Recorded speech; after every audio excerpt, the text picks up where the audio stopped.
పెట్టుబడితో స్వల్ప కాలంలో చేతికొచ్చే పంటలు అపరాలు. వీటిలో పెసర, మినుము పంటలు ఏడాది పొడవునా సాగుకు అనుకూలంగా ఉంటాయి. ఖరీఫ్ పంటలు పూర్తయిన పొలాలు, వరి మాగాణుల్లో పెసర, మినుము పంటలను రైతులు సాగు చేశారు. ఇప్పటికే విత్తిన ప్రాంతాల్లో పైరు 20 రోజుల నుంచి నెల రోజుల దశ వరకు ఉంది. అయితే పెసర, మినుము పంటల నుంచి అధిక దిగుబడులు సాధించాలంటే సమగ్ర సస్యరక్షణ చర్యలు చేపట్టాలని సూచిస్తున్నారు ఆముదాల వలస కృషి విజ్ఞాన కేంద్రం శాస్త్రవేత్త కిరణ్ కుమార్.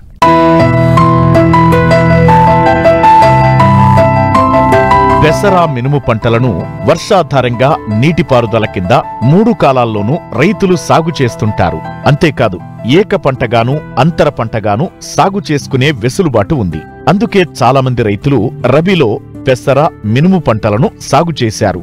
ప్రస్తుతం వివిధ ప్రాంతాలలో 30 రోజుల దశ వరకు పైర్లు ఉన్నాయి.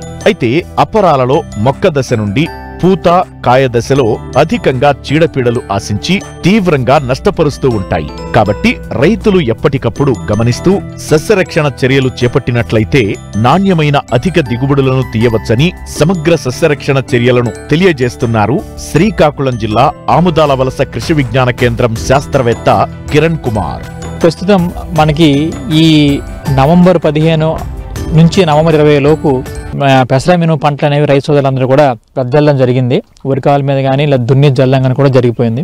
సో ఆ టైంలో వేసినటువంటి పెసర, మినుము అనేది ప్రస్తుతం ఒక నెల రోజుల పంట కాలం కలిగి ఉంది. కాబట్టి పెసర, మినుముకి ఎరువుల విషయానికి వచ్చినట్టయితే ఈ పెసర, మినుము రెండు కూడా లెగ్యూమినేస్ జాతికి చెందినవి. కాబట్టి దీనికి నత్రజని తాలూకు వినియోగం అనేది చాలా తక్కువగా ఉంటుంది. ఎందుకనంటే ఈ పెసర, మినుము రెండు కూడా వాటి తాలూకు వేరుబొడుపుల సహాయంతో మనకి వాతావరణంలో ఉన్నటువంటి నత్రజనిని తీసుకొని నేలలో స్థిరీకరించి వాటిని ఉపయోగించుకోవడం జరుగుతుంది. అందువల్ల దీనికి నత్రజని తాలూకు వినియోగం అనేది చాలా తక్కువగానే ఉంటుంది.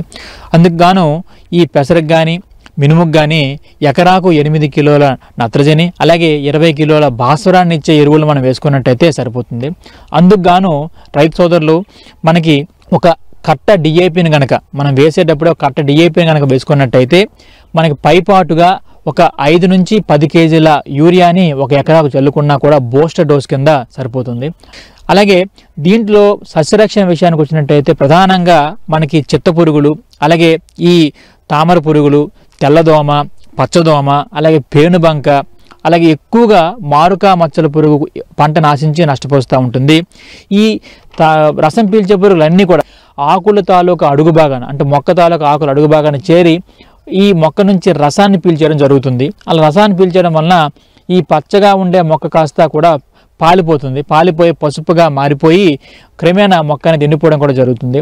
అలాగే ఈ పేనుబంక విషయానికి వచ్చినట్టయితే ఈ పేనుబంక అనేది ప్రధానంగా కూడా ఏవైతే ఈ మొక్క తాలూకా లేత భాగాలు ఉంటాయో అంటే కొత్త ఆకుల కింద చేరి అక్కడ దాని నుంచి రసాన్ని పీల్చడం వలన ఏమవుతుందంటే క్రమేణా ఆ మొక్క ఆకు పరిమాణం కూడా తగ్గిపోయి మొక్కలనే ముడతలు కూడా రావడం జరిగిపోతుంది.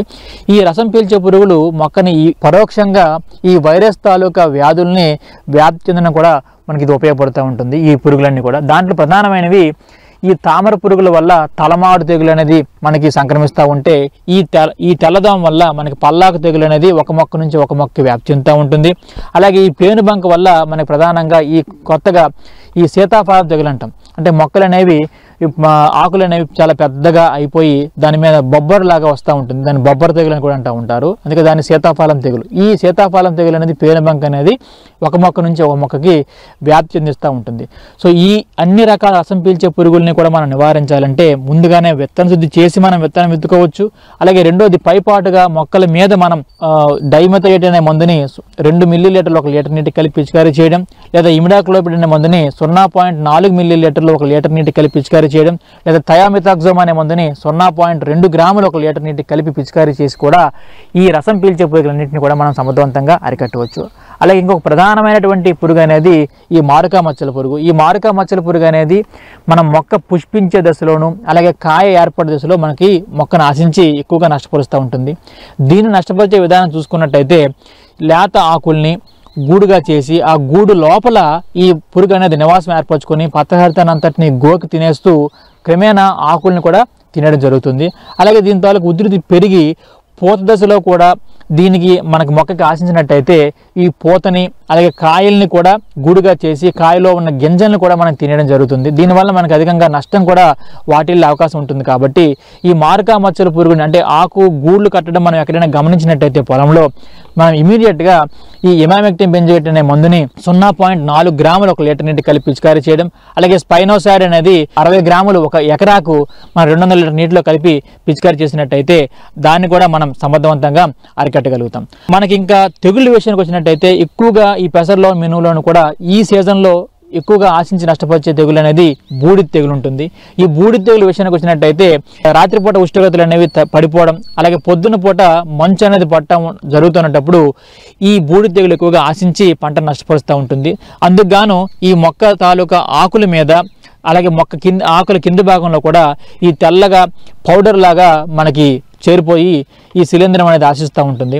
దాని నివారణకు మనం ఎక్కువగా కూడా నీటిలో కరిగే గంధకాన్ని 3 గ్రాములు 1 లీటర్ నీటి కలిపి పిచికారీ చేయొచ్చు. అలాగే ప్రొపికొనజోల్ అనే మందుని 1 మిల్లీలీటర్ 1 లీటర్ నీటి కలిపి పిచికారీ చేయొచ్చు. అలాగే హెక్సాకొనజోల్ అనే మందుని 2 మిల్లీలీటర్లు 1 లీటర్ నీటి కలిపి పిచికారీ చేయొచ్చు. అలాగే ఈ మైకోబటనిల్ అనే మందుని కూడా 1 మిల్లీలీటర్లు 1 లీటర్ నీటి కలిపి పిచికారీ చేయొచ్చు. ఇలా చేసుకున్నట్టయితే ఈ బూడిద తెగులను కూడా మనం సమర్థవంతంగా అరికట్టవచ్చు. సో పైన తెలిపిన విధంగా సస్యరక్షణ చర్యలు పెసరలోను మినుములోను చేపడితే మనం అన్ని రకాల ఈ చీడపీడలను మనం అరికట్టగలిగి అధిక దిగుబడి అనేది మనకు రావడానికి ఆస్కారం ఉంటుంది.